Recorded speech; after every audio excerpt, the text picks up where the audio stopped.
My name is Rich Hanlon. I'm the pastor at Athens United Methodist Church in Athens, Pennsylvania, and I welcome you to this week's pre-sermon Bible study video. So go ahead and get your Bibles, and let's open our Bibles up to Genesis chapter 27. And in Genesis chapter 27, we get to hear a little more about a story having to do with the family of Abraham. Now, Abraham was the father of Isaac, and Isaac is the father of two individuals who we hear about in this story today, Jacob and Esau.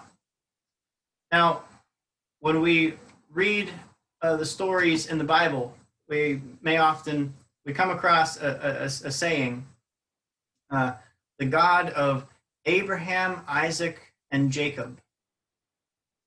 Now, wait a minute. Why isn't it the God of Abraham, Isaac, and Esau? Well, it has something to do with the birthright blessing. With the birthright blessing, what that was about is the father of the family, prior to, usually later in life, before death, would pronounce a blessing over one of his children. And with that blessing would come the inheritance of the greatest amount of land and of wealth of the family. And also that blessing would make them the new head of the family for this next generation. And there's some, what we might call, unhealthy drama that's going on in Isaac's family.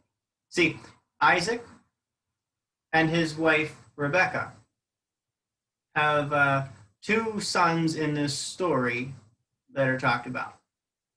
There's Jacob and there's Esau. Esau is the eldest of the two. Jacob is the younger of the two. Abraham was the father of Isaac. So, all right. So Isaac's favorite of the two, and you always run into problems when parents start to play favorites, right? Yeah. Sometimes life seems unfair, right? I think many of us have probably been there, so maybe a lot of us can relate to this story. Isaac's favorite of these two sons was Esau, because Esau loved the outdoors and was a very skilled hunter and outdoorsman. Rebekah loved Jacob, the younger of the two. And in this story, you get a look at how this favoritism leads to a trickery on Rebekah and Jacob's part. So, without further ado, I will read part of this story, starting at Genesis chapter 27, verse 1. One day when Isaac was old and turning blind, he called for Esau, his older son, and said, "My son." "Yes, father," Esau replied. "I'm an old man now," Isaac said, "and I don't know when I may die. Take your bow and quiver full of arrows and go out to the open country and hunt some wild game for me. Prepare my favorite dish and bring it here for me to eat. Then I will pronounce the blessing that belongs to you, my firstborn son, before I die." But Rebekah overheard what Isaac had said to his son Esau. So, when Esau left to hunt for some wild game, Rebekah said to her younger son, Jacob, "Listen, I overheard your father say to Esau, 'Bring me some wild game and prepare me a delicious meal. Then I will bless you in the Lord's presence before I die. Now, my son, listen to me. Do exactly as I tell you. Go out to the flocks and bring me 2 fine young goats. I will use them to prepare your father's favorite dish. Then take the food to your father so he can eat it and bless you before he dies.' But look," Jacob replied to Rebekah, "my brother Esau is a hairy man, and my skin is smooth. What if my father touches me? He'll see that I'm trying to trick him, and then he'll curse me instead of blessing me." But his mother replied, "Then let the curse fall on me, my son. Just do what I tell you. Go out and get the goats for me." So Jacob went out and got the young goats for his mother. Rebekah took them and prepared a delicious meal just the way Isaac liked it. Then she took Esau's favorite clothes, which were there in the house, and gave them to her younger son Jacob. She covered his arms and the smooth part of his neck with the skin of the young goats. She gave Jacob the delicious meal, including freshly baked bread. So Jacob took the food to his father. "My father," he said. "Yes, my son," Jacob answered. "Who are you, Esau or Jacob?"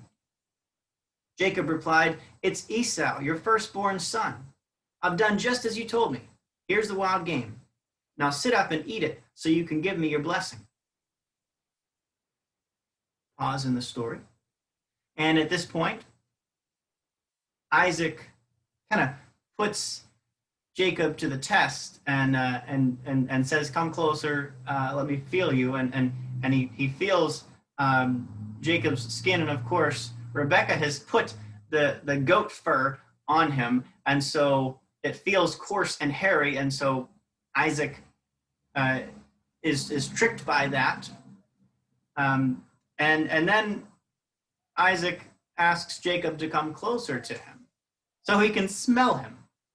And since Jacob is wearing his brother Esau's clothes, as soon as he draws near to his father, Isaac catches the smell of the outdoors on his son Jacob, whom at this point he is convinced is Esau, his eldest son, who he wishes to bestow with this birthright blessing.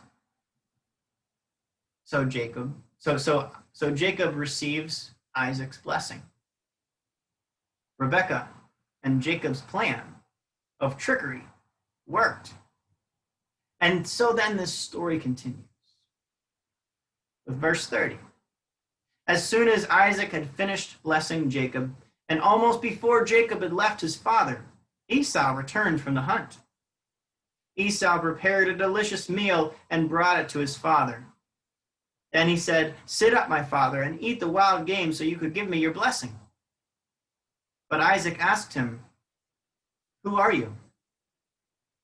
Esau replied, "It's your son, your firstborn son, Esau." Isaac began to tremble uncontrollably and said, "Then who just served me the wild game? I've already eaten it, and I blessed him just before you came. And yes, that blessing must stand." This ends our reading, but the story continues. Esau was heartbroken and angry that he didn't get that blessing that he felt he deserved as the firstborn son, as Isaac's eldest son. See, with Isaac's blessing, even though he was tricked into bestowing that blessing upon his younger son, the son that he did not want to give that blessing to, Jacob received that birthright blessing. And that meant that Jacob received the largest inheritance of land and of wealth, and with it became the head of the family over and above his brother Esau. That likely felt very unfair. And that's probably an understatement. Have you been there? Have you, in your life experiences, felt that it just wasn't fair? Have you experienced trickery from friends or relatives or others that turned a situation against your favor, kind of in a similar way to what Rebekah and Jacob did to Esau? Well, one of the really cool things to me, about acknowledging this this this drama that just, I mean, it just sucks you in as you read it. I mean, that all through this book of John, I mean, you go from the beginning of Abraham's story on through Jacob's story. There's a lot of drama in there, and it's like that juicy drama that just makes you want to like read more. So if you find this captivating, I would say go ahead and read more of the book of Genesis. One of the things that is notable to me when I read about this unhealthy drama that takes place within this family that is chosen by God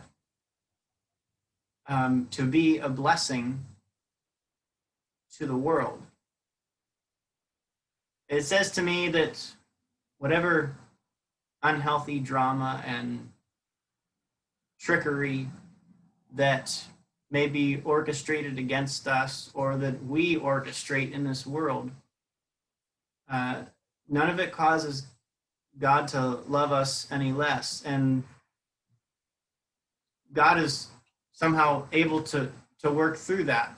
But the plain and simple way to say what I'm trying to say is that even in spite of the trickery that happens within the family of Abraham, Isaac, and Jacob, it's a family that's loved by God. And that's the same with your family and with my family.